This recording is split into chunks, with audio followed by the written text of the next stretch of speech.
Good morning all of you हेल्डियर students. कैसे हो आप सभी? आई होप, उम्मीद आशा करता हूँ सभी बच्चे अच्छे होंगे, स्वस्थ होंगे, बेहतर होंगे और बेहतर से बेहतर अपनी तैयारी भी कर रहे होंगे। तो लास्ट क्लास के अंदर हम पढ़ रहे थे किसके बारे में भाई? अकबर के बारे में हम पढ़ चुके हैं और आज हम जो स्टार्ट करेंगे अकबर का होनहार पुत्र जहांगीर। तो जहांगीर की हम शुरुआत करेंगे भाई, जहांगीर के बारे में हम चर्चा करेंगे आज इस क्लास के अंदर। जहांगीर कब शासक बनता है भाई? 1605 में बनता है जहांगीर शासक। और जहांगीर की अगर बात करें हम, जहांगीर किसका पुत्र था भाई? अकबर का पुत्र हुआ करता था। इसकी माता का नाम क्या था? जोधाबाई। तो जहांगीर का जन्म कब हुआ भाई?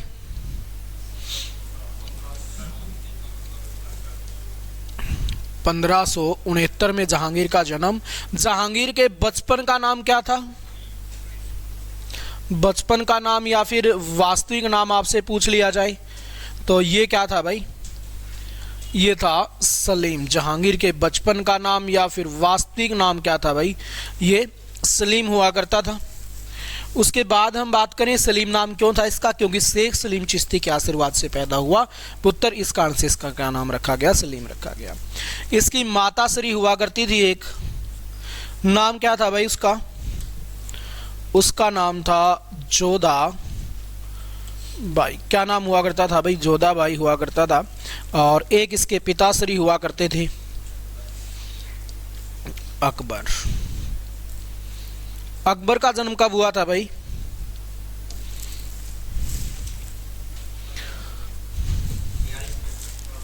किसका पुत्र था? हुमायूं का पुत्र हुआ करता था। माता कौन थी अकबर की? हमीदा बानो बेगम। अब सलीम बन जाता है जी शासक। बचपन का नाम इसका क्या रखा गया? सलीम रखा गया। जहांगीर का अर्थ क्या है भाई? जहांगीर का अर्थ है विजेता। इसका अर्थ आपसे पूछ लिया जाए तो इसका अर्थ क्या होगा? इसका अर्थ होगा विजेता। तो ये भी एक इंपॉर्टेंट क्वेश्चन बन जाता है कि जहांगीर का अर्थ क्या है? विक्टर, विजेता इसका अर्थ होगा। यहीं पे बात करें जहांगीर का चक्कर चलता था किसके साथ भाई? अनारकली के साथ। अनारकली के कारण ये बड़ा फेमस हुआ था जहांगीर। अनारकली की जो उम्र थी महज 30-32 वर्ष की हुआ करती थी भाई अनारकली। और जो जहांगीर था वो सारा ही 10-12 साल का लड़का था। और जहांगीर को युवराज के पद पे बैठा दिया गया। बचपन से ही अकबर के साथ दरबार में आवागमन रहता था युवराज साहब का। और जहांगीर के गुरु कौन हुआ करते थे भाई? ये क्वेश्चन आपसे पूछ लिया जाए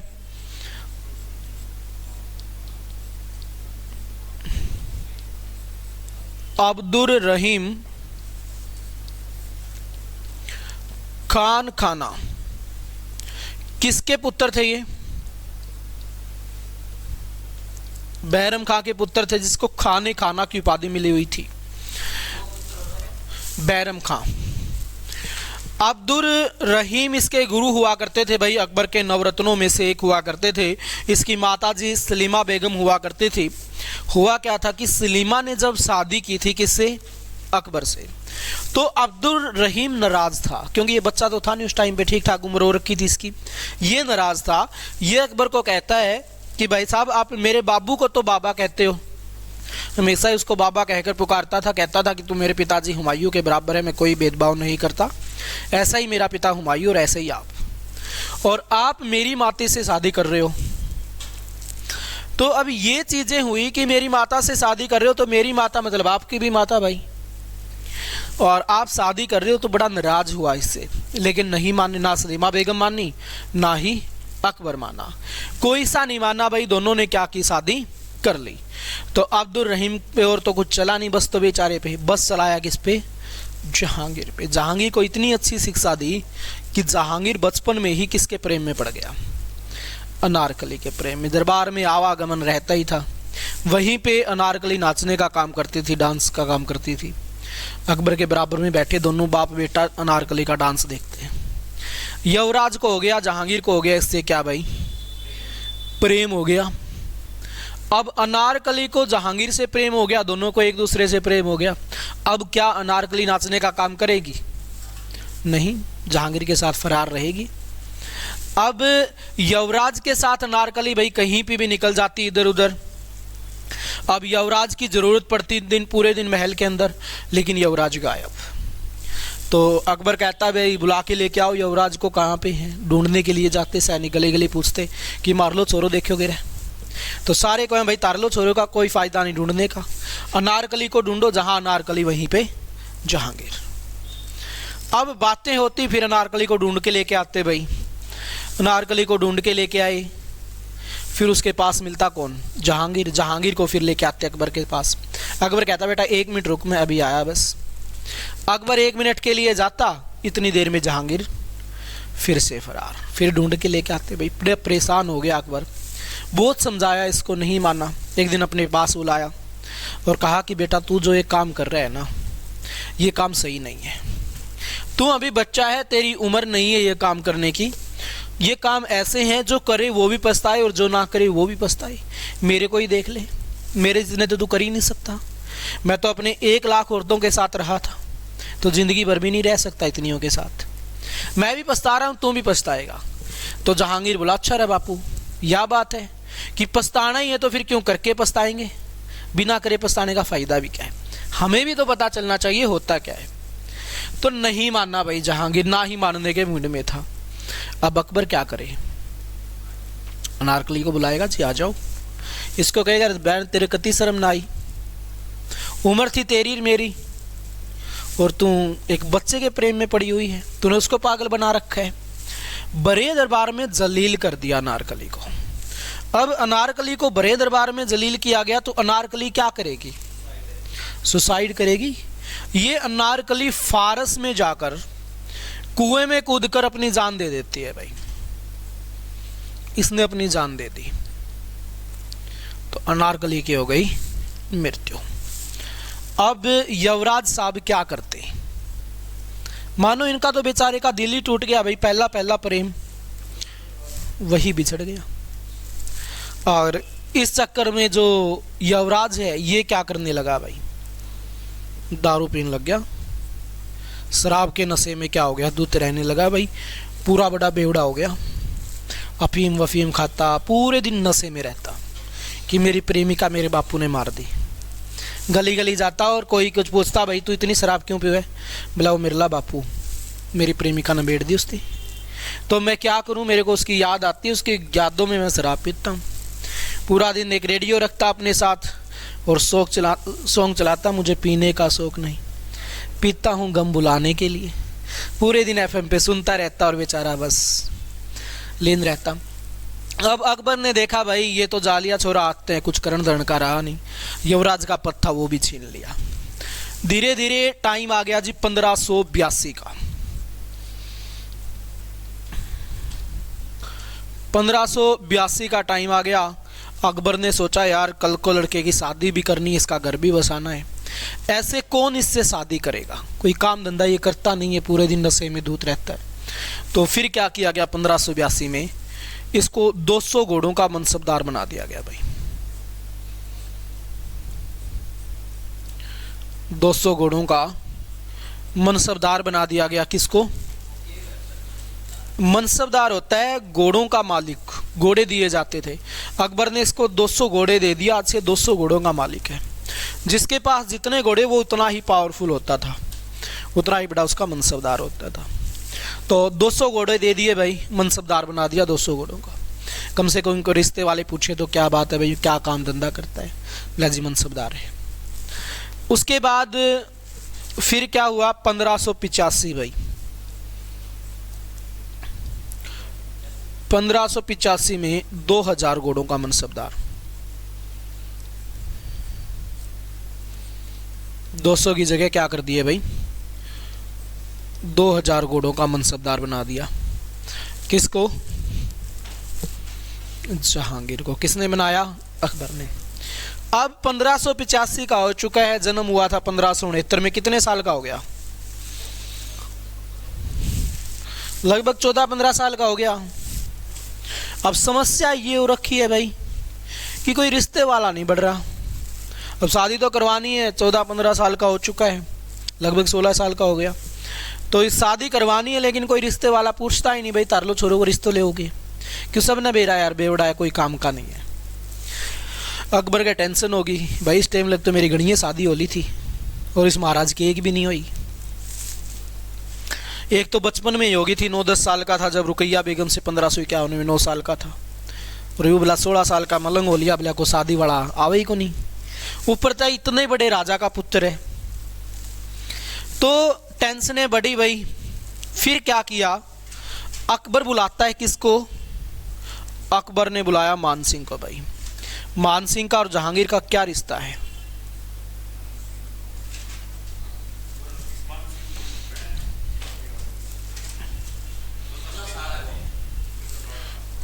जीजो साड़ो का कटतो गया। मान सिंह का अकबर फूफा है। हाँ, अब आपके फूफा का छोरा आपका क्या लगा,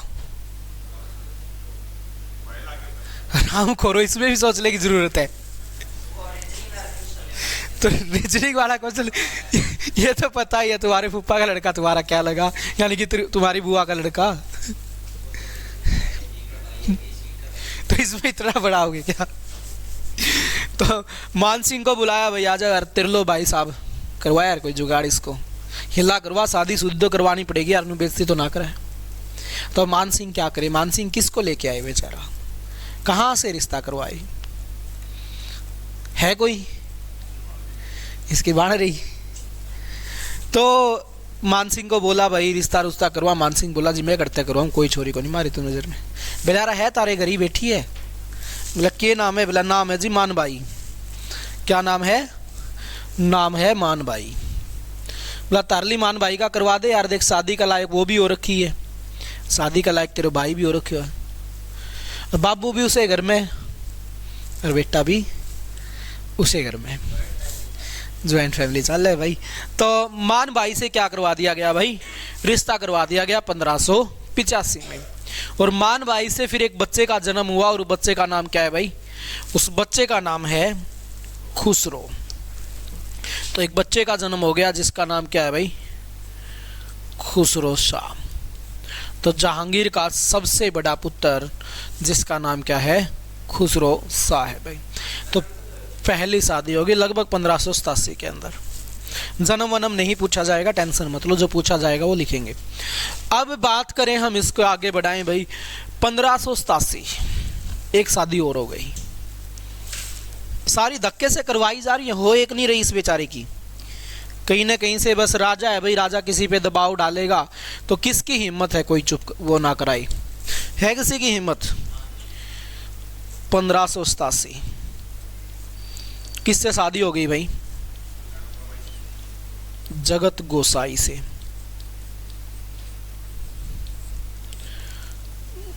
एक बच्चे का जन्म हुआ जिसका नाम क्या है भाई, खुरम। ठीक है, कौन सी दूसरी, हाँ जी, उस इसी को बोला जाता है भाई। अब बात करें हम, चर्चा करें भाई, पहली शादी मानबाई से। मानबाई ने 1608 में सुसाइड कर लिया था, आत्महत्या कर ली थी।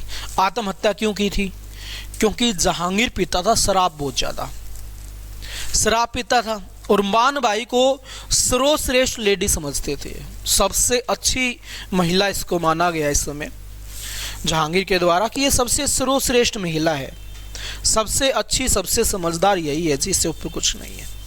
और जहांगीर अगर किसी की मानता था थोड़ी बहुत तो मानबाई की ही मानता था। अब जहांगीर शराब पीता है भाई, तो मानबाई का टेंशन हुई, ये इतनी शराब पीता है कहीं किसी दिन चल ना बसे। तो मानबाई परेशान हो गई, और परेशान होकर इसने कर लिया सुसाइड। इसने सोचा तो ये था कि मेरी मृत्यु के बाद हो सकता है मेरे गम में पीना बंद कर दे। इसको पता चल जाए भाई, प्रेम अत्यधिक करता था मानबाई से, कि तेरी शराब की वजह से वो चली गई तो शराब छोड़ ही दी क्या पता, ये सोचकर। लेकिन इसने डोज और बढ़ा दी, बोला मेरी बीवी मर गई यार, बोला और तामे शराब के पीछे पड़ रहे हो, मैं तो गम बुलाने के लिए पीता हूँ, और ज़्यादा पीनी स्टार्ट कर दी। ऐसे इसकी 2-3 शादियां और हो गई भाई, उनसे सहयार और परवेज का जन्म हो गया। खुरम ठीक है। उसके बाद एक पुत्र का जन्म होता है शहरयार का और एक पुत्र का जन्म होता है परवेज का। तो जहांगीर के ऑथेंटिक 4 पुत्र रहे, एक तो खुसरो, एक खुरम, एक शहरयार और एक परवेज। ये रजिस्टर पुत्र थे इसके, बाकी तो 27 शादियां की थी, क्या 27 शादियां की थी। अनारकली की कमी पूरी करने के लिए जहांगीर ने 27 शादियां की कि कोई तो कमी पूरी करेगी, किसी से नहीं हुई, पर अनारकली एक ही थी दुनिया में, वो चली गई तो 27 और लेके आया, लेकिन बात नहीं बनी। तो अब यहाँ पे बात करें भाई, जहांगीर का बेचारे बच्चों का जन्म हो गया भाई। अब जहांगीर की इच्छा सी जगी कि यार अब तो मेरे को क्या करना चाहिए, शासक बनना चाहिए, युद्ध तो किससे करेगा बेचारा बेवड़ा। तो इच्छा हुई कि मेरे को शासक बनना चाहिए। 1599 के अंदर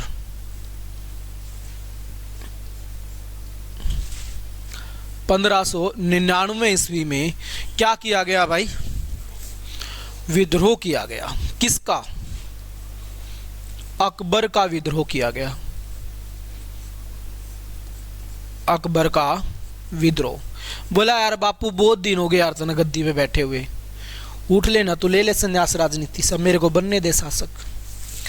तो अकबर उठेगा? नहीं उठेगा भाई, शासन है चीज ही ऐसी है। अभी तो ओम प्रकाश चौटाला का जज्बा नहीं दूर हुआ, पाँव कबर में अभी एक बार तो राजा बन जाऊं, मरने से पहले एक बार तो गद्दी पे बैठ ही लूं। अब तक तो वो भी सोच रहा है बेचारा, और अकबर तो अभी बहुत ही छोटा है उसको देखते हुए। मोदी जी बेचारा 75 का राउंड फिगर जा रहा होगा, वो भी सोचे एक बार तो मैं बन ही लूं राजा। तो इसने क्या कसूर कर दिया बेचारे ने। तो जहांगीर ने विद्रोह कर दिया अपने ही पिता का, और यहीं से नींव डल गई पिता के खिलाफ पुत्र का विद्रोह। अब जो भी शासक बनेगा सारे के सारे क्या करेंगे, विद्रोह करेंगे। किसका? पिता का विद्रोह किया जाएगा। किसके द्वारा? पुत्र के द्वारा। दमन कर दिया गया भाई इस विद्रोह का। अकबर पे कोई फर्क नहीं पड़ा। 1602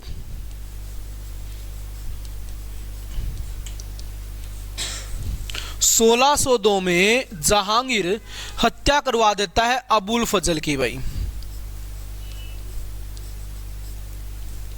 अबुल फजल की हत्या करवा देता है।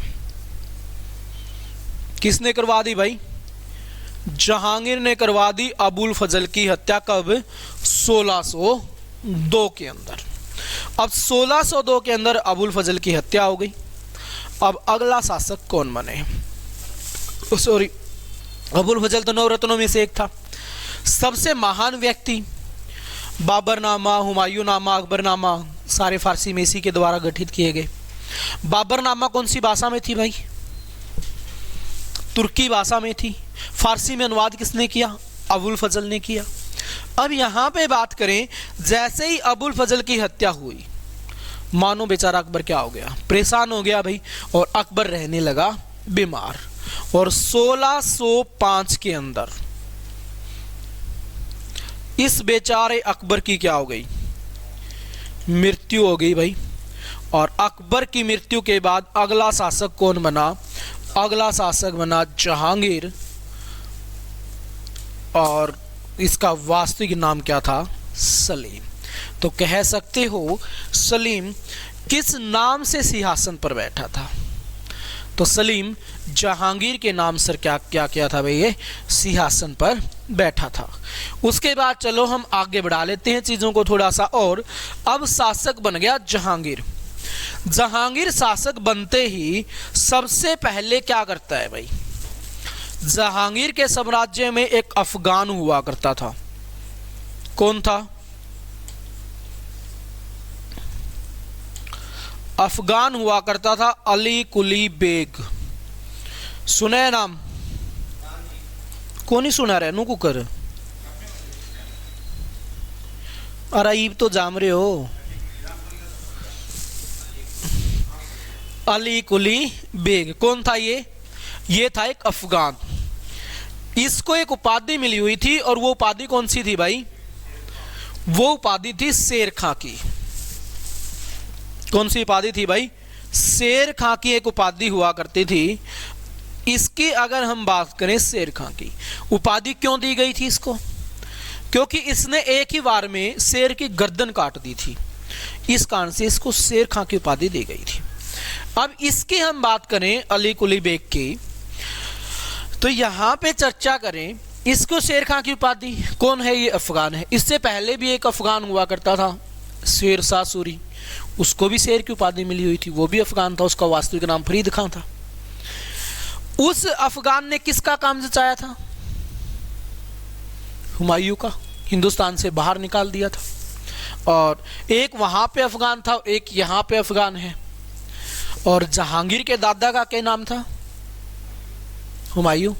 जहांगीर बैठा बैठा सोचता है कि भाई एक तो मेरे लिए दादा का टेम्पो है अगरदा अफगान, एक मेरा टाइम पे है, मैं भी मेरे दादा की फर्स्ट कॉपी हूं बिल्कुल। उसने अपनी जिंदगी में कुछ नहीं किया, मेरे को अपनी जिंदगी में कुछ नहीं करना। उसने भी वहां भी उसका भी काम अफगान ने जचाया था, और कहीं मेरा भी काम अफगान ने जचा दे, इससे पहले ही इसका क्या कर दो, गेम बजा दो इसका। इसकी कर दी भाई हत्या। क्या कर दी? इसकी हत्या कर दी। अब अली कुली बेग की क्या कर दी भाई? हत्या कर दी। इसकी एक धर्म पत्नी हुआ करती, बड़ी सुशील सुंदर सी, नाम क्या था भाई? मेहरुनिसा। मेहरुनिसा सुंदर सी सुशील सी थी। एक पुत्री थी भाई इनकी, लाडली बेगम। अब नाम ही लाडली हो गया इसका, तो कितनी लाडली होगी ये? तो मेहरुनिसा और लाडली बेगम। भाई मेहरुनिसा अली कुली बेग की पत्नी हुआ करती थी, और ये इन दोनों की क्या थी? पुत्री थी।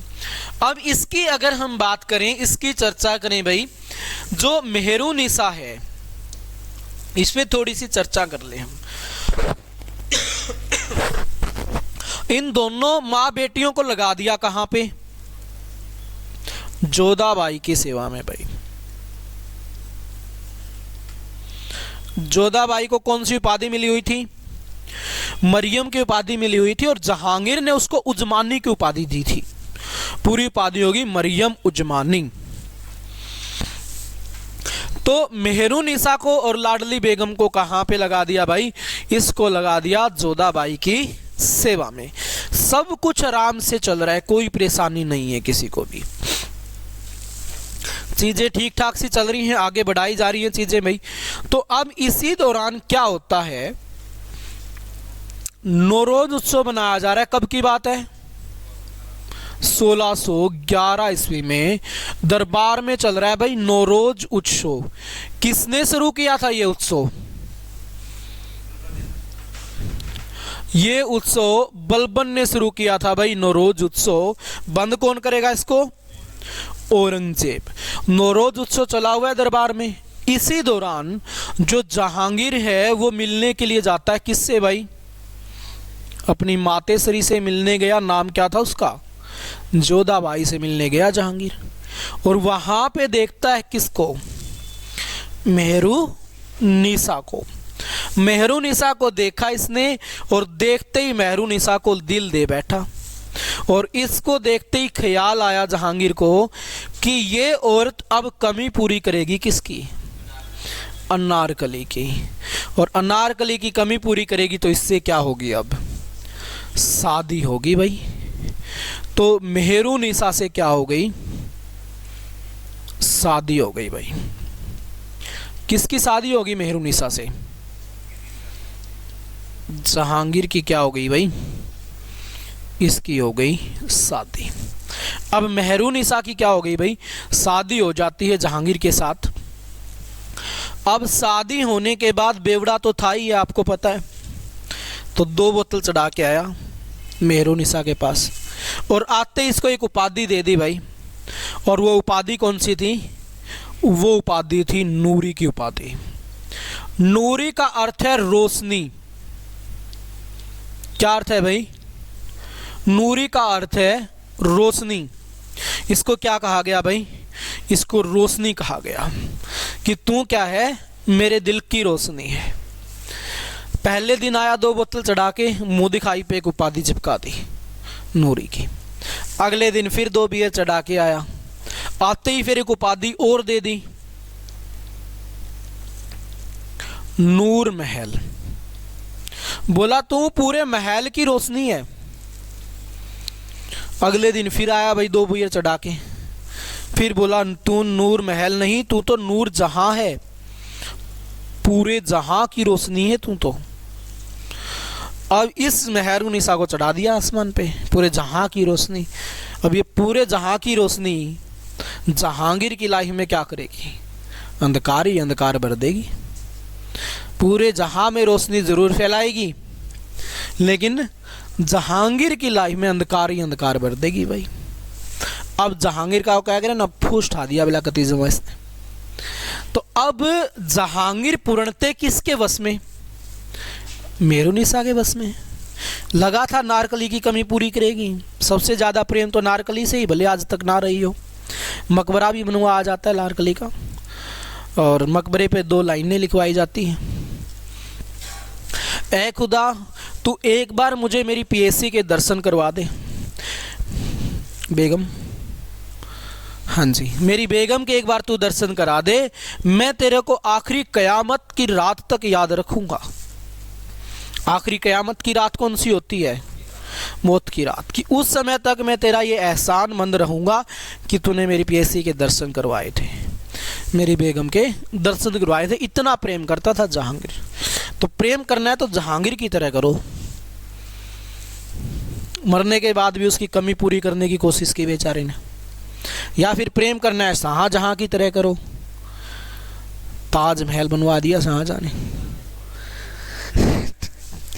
तो शाहजहां ने कौन सी जमीन बेची भाई? क्यों? इतने काबिल बनो आप तो ताजमहल एक मतलब कमरा तो बनवा इसको, कोठड़ा तो गलवा इसको एक। हाँ तो एक उसके नाम से गौशाला खुला दो फिर एक।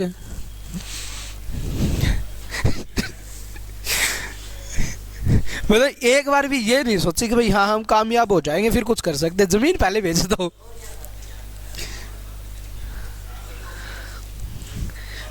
छोरी के लिए कोई कुछ नहीं करता भाई, वो अपनी शांति के लिए करता है। ठीक है, शाहजहां इतना अच्छा प्रेमी था, कहता था कि मैं मुमताज से बेइंतहा मोहब्बत करता हूँ, ताजमहल तक बनवा दिया। और वो जिस दिन मरी ना, अगले ही दिन उसकी बहन से शादी कर ली। अब ये शाहजहां का प्यार अमर है, ऐसा कुछ नहीं है वो वैसे ही फेंकने वाले कुछ पद्दू मना दे। हाँ लेकिन वार्निंग कहते हैं कि वार्निंग दे दी थी उनको, आज के बाद कोई ऐसी इमारत नहीं बनाओगी। उनको इतना पैसा दे दिया था कि उसके बाद उन्होंने कभी अपने औजार उठाए ही नहीं।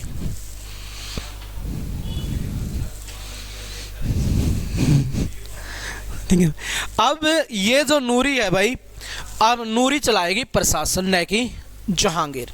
अब बात करें हम चीज़ों को थोड़ा सा आगे बढ़ाएं। अब नूरी क्या करेगी? नूरी प्रशासन में हस्तक्षेप करेगी भाई, और ये कहलाएगा नूरी का जुमटा। तो नूरी के जुमटे में कौन कौन शामिल होगा, सबसे पहले ये बात करते हैं। अब कौन कौन शामिल होगा भाई? नूरी की पुत्री भाई होनहार, बड़ी सुंदर सुशील सी, नाम भी लाडली है इसका। तो लाडली बेगम की होगी शादी। किससे होगी? शहरयार से शादी हो गई भाई। माँ ने बाप से शादी कर रखी है, पुत्री ने पुत्र से शादी कर ली। शहरयार जी आ जाओ आप। शहरयार ले लिया कब्जे में।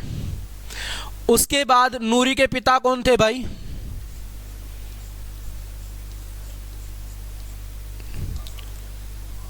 आसफ का तो भाई था यार, तू रिश्ते तार तार क्यों कर रहा है भाई? माता कौन थी?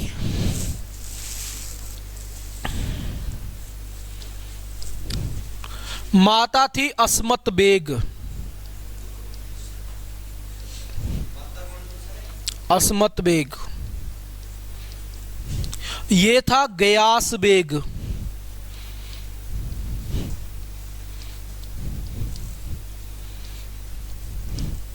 गयास बेग को सेना में सबसे बड़ा पद दिया गया भाई। असमत बेग को पद दिया गया दरबार के अंदर बढ़िया वाला। असमत बेग ने ही आविष्कार किया था किसका? इत्र का आविष्कार भाई।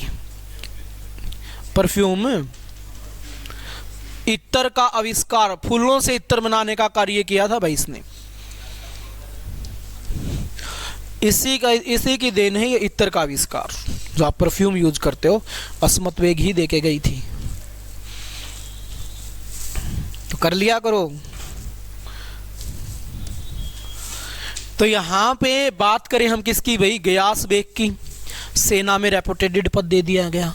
असमत बेग को प्रशासन में, सेना के अंदर अमीर याखुर जैसा पद इसको दिया गया, एक अच्छा खासा पद। पद नहीं पूछा जाएगा, बस ये इतना ध्यान रखो कि इनको अच्छे खासे पदों पर बैठा दिया गया। लाडली बेगम को क्या कर लिया गया? शहयार को कब्जे में ले लिया लाडली बेगम से कि जी आजा बेटा शहयार, तुम भी हमारे कब्जे में चल। इसका भाई है इसका आसफ खां। ये हो गया नूरी का भाई। आसफ खां की एक होनहार पुत्री भाई, सुंदर सुशील पुत्री इसकी। नाम क्या है? अर्जुन मंदा। अर्जुन मंदा बानो बेगम। मंदा बानो बेगम, ये क्या है भाई? ये है आसफ खां की पुत्री का नाम, अर्जुन मंदा बानो बेगम। अब हाँ जी, दिल खुश हो जा करता। तो उस टाइम पे इतने बड़े होते थे भाई।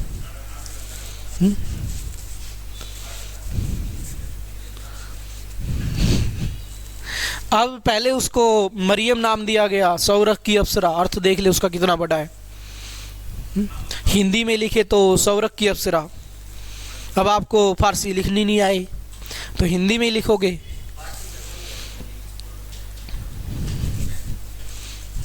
टेबड़े मारने बोल रहे जिसती, टेबड़े से मार रखे हैं। तो सौरख की अप्सरा छोटा नाम है, सौरख की अप्सरा भाई। अप्सरा में तो फर्क हो गया यार। अप्सरा कौन सी अप्सरा? एक सौरख की अप्सरा, दिल भी खुश हो जाता है नाम सुनते ही सभी का।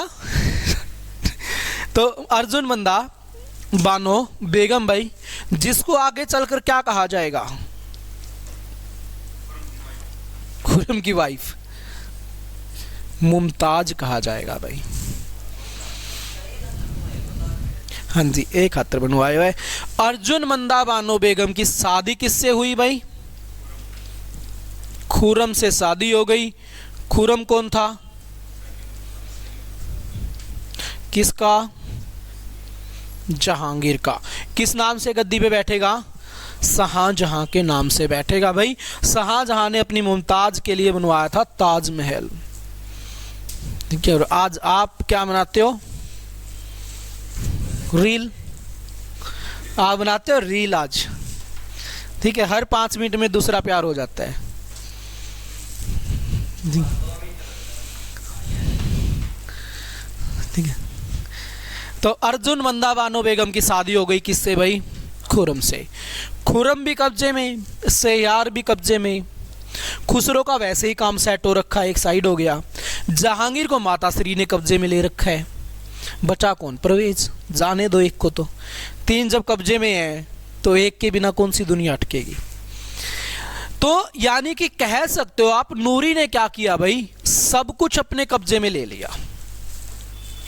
अच्छे से प्रशासन चला रही है, जहांगीर को बोलने नहीं दे रही, कुछ कर नहीं सकता जहांगीर, फैसले नहीं ले सकता। यही नूरी 2 प्रथाएं स्टार्ट की थी अकबर ने। और वो 2 प्रथाएं कौन सी थी भाई? एक तो जरोखा दर्शन। क्या थी जरोखा दर्शन? और एक तुलादान प्रथा।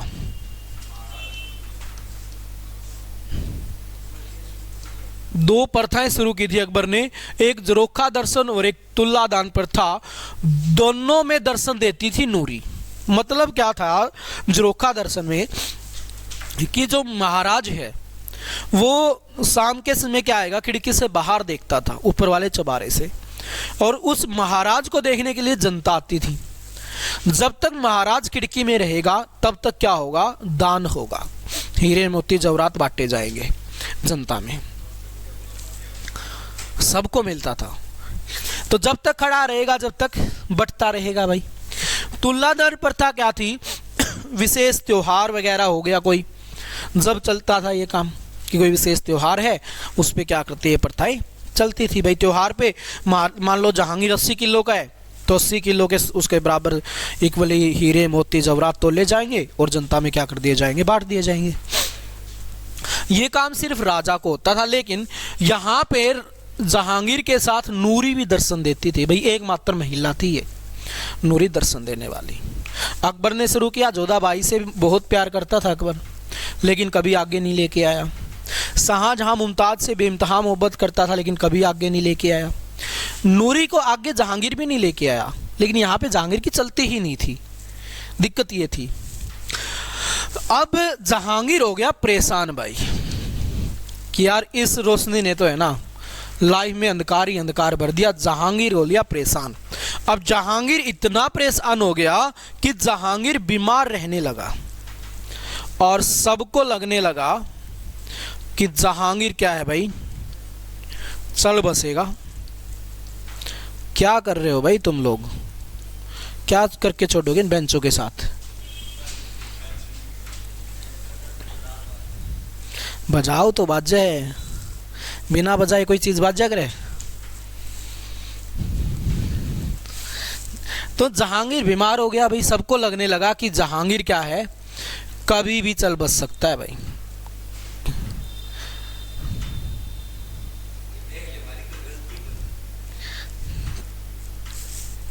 पढ़ लो भाई, तुम्हारी कोई गलती को गलती तो जिससे होनी थी ना वह हो गई। ठीक है तो पढ़ लो। तो यहाँ पे बात करें भाई, जहांगीर बीमार हो गया, सबको लगने लगा कि जहांगीर जाएगा, नहीं बचेगा जहांगीर। अब जहांगीर जाएगा तो अगला राजा कौन बनेगा, अगला राजा बनेगा जी खुर्रम, क्योंकि बड़ा पुत्र यही है। लेकिन चर्चाएं स्टार्ट होगी, अगला राजा बनेगा नहीं। अब वो दिन जा चुके हैं कि राजा का पुत्र राजा बनेगा। अब राजा बनेगा नहीं, अब तो राजा बनाया जाएगा। और राजा बनाएगा कौन, नूरी। और नूरी राजा बनाए तो किसको बनाएगी, अपने भाई को तो नहीं बनाएगी, बनाएगी तो जहांगीर के पुत्रों को ही। खुर्रम ने बनाएगी या अपने दामाद को बनाएगी, शहरयार को। खुद के दामाद को बनाएगी, जाहिर बात है। खुद का दामाद कौन है, शहरयार है, जहांगीर का पुत्र है। ये चाहेगी भाई मेरा दामाद शासक बने। इधर आसफ खां सोच रहा है बेचारा, आसफ खां क्या चाहेगा, मेरा दामाद शासक बने भाई। अब ये अपने दामाद को बनाना चाहती है, ये अपने दामाद को बनाना चाहती है। बनेगा कौन,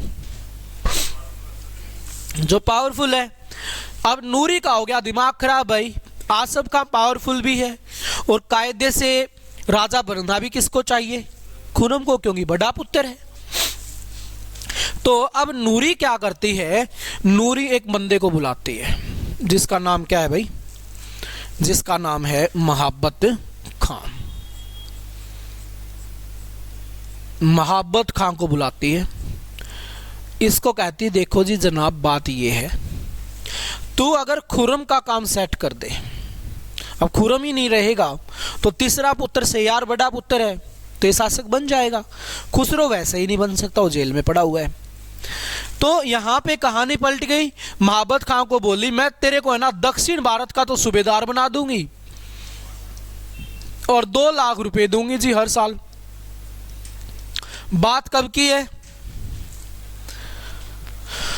1622 की बात है जी, 1622 की भाई। अब महाबत खां को ले आई, इधर जुमटे में क्या हो गई भाई, फूट पड़ गई। अब जुमटे में फूट पड़ गई, भाई किसी और तरफ जल रहा है, बहना किसी और तरफ है, पिता कहीं और है, माता जी कहीं और है। जुमटे में क्या होगी, फूट पड़ेगी। इस चीज का फायदा किसने उठाया, जहांगीर ने। जहांगीर ने फायदा उठाया और नूरी को लाहौर के किले में कैद कर दिया। कहां पे कैद कर दिया भाई, लाहौर के किले में कैद कर दिया।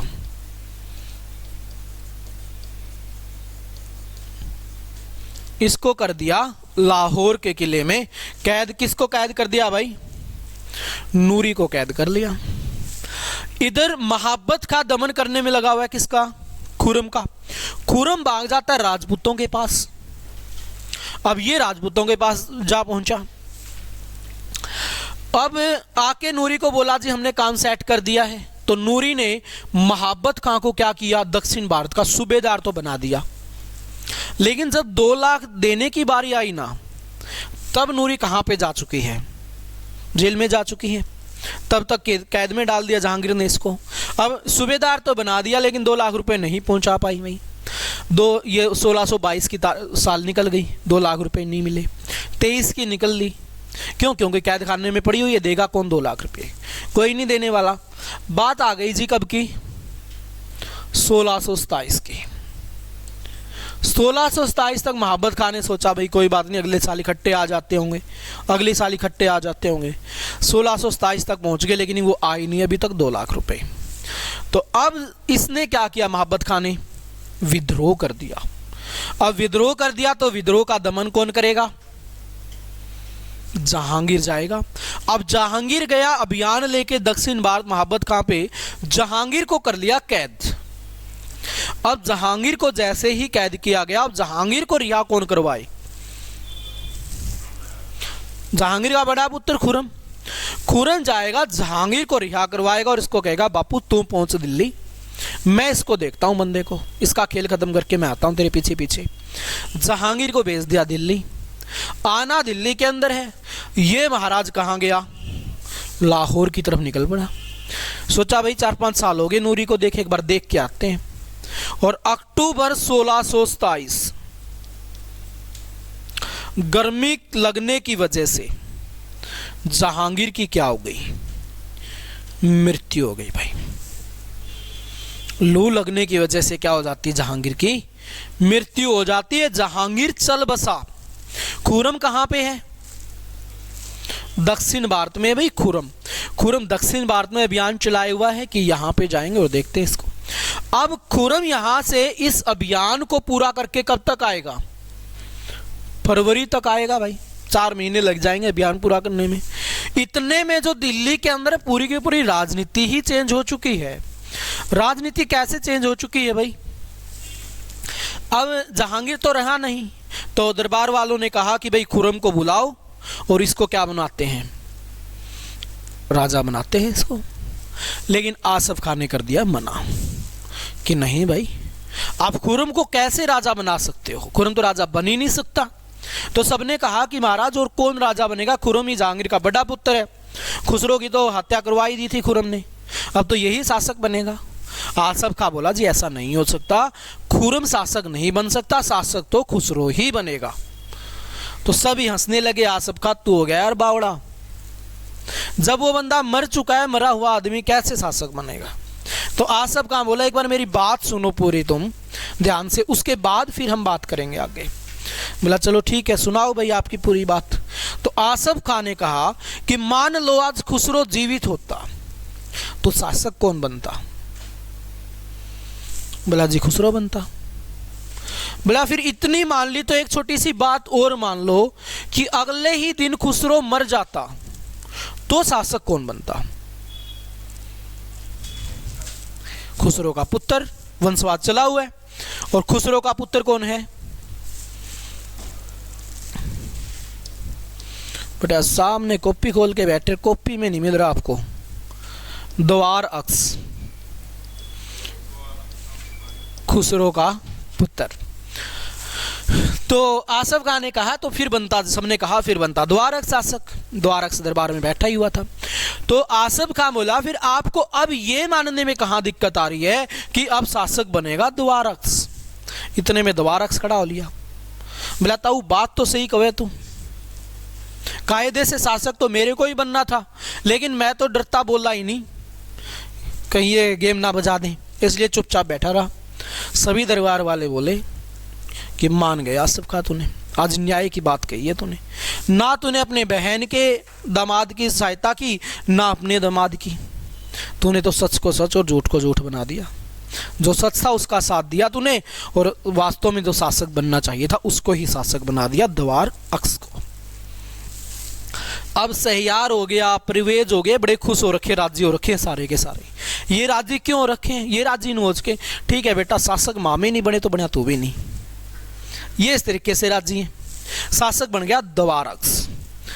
अब फरवरी 1628 के अंदर खुरम अभियान को पूरा करके वापिस आया, और वापिस आके दरवाजे पे खड़ा खड़ा देख रहा है कि पिताजी तो दिखाई नहीं दे रहे कहीं पे, सिंहासन पे कौन बैठा हुआ है? द्वार अक्ष बैठा हुआ है। बैठा खड़ा खड़ा सोच रहा है कि भाई ये क्या हो गया, पिताजी जाए बाढ़ में, नहीं है तो नहीं है, छोड़ो, ये कहाँ से आ गया?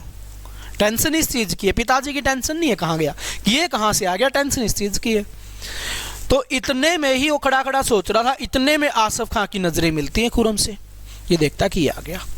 आसफ खां अपने सिंहासन से खड़ा होता हुआ रोता हुआ गले लगा लेता है खुरम को, और कहता है कि बेटा तेरे पिताजी की तो पिछले साल ही मृत्यु हो गई थी, मैंने लाख कोशिश की तुम्हें बताने की, लेकिन इन्होंने बताने नहीं दिया मेरे को। सयार ने, प्रवेज ने और द्वार अक्ष को धक्के से शासक बना दिया, और 7-8 आदमियों का नाम ले दिया साथ में जो मंत्री संतरी थे, बोला इन्होंने नहीं बनने दिया।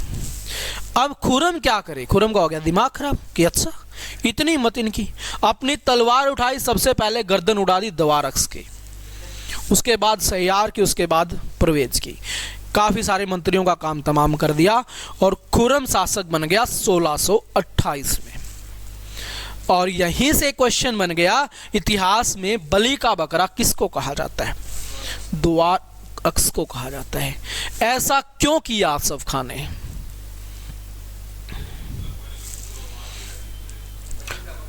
हाँ जी, हाँ, क्यों ये था कि भाई ये शासक बन जाएगा खुरम आज, लेकिन ये परेशान बहुत रखेंगे इसको कि मेरा जब दामाद शासक बने ना, सिर्फ वो प्रेम करे, इसके अलावा कुछ नहीं, कोई बचे ही नहीं उसके विपक्ष में उसको परेशान करने वाला।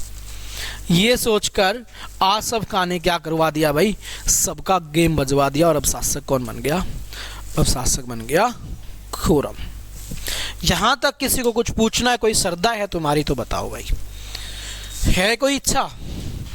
कोई इच्छा नहीं है। कौन सी गलती होगी आप लोगों से?